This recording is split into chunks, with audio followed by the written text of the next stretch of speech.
Let's be guys, today we're unboxing this Fender genuine parts input jack plate. As you can see, it's in gold.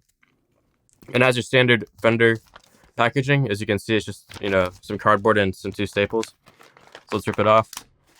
Here's the plate itself. It has a nice weight to it. All the finish is consistent, as you can see. It's very nice and high quality feeling. Here's the back. There's like the depth of it. Here's an angle.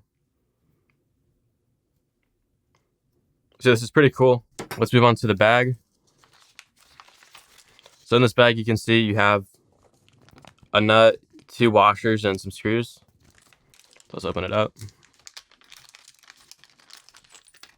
So here is your 2 screws. You can see they're also gold. Phillips head. Pretty cool.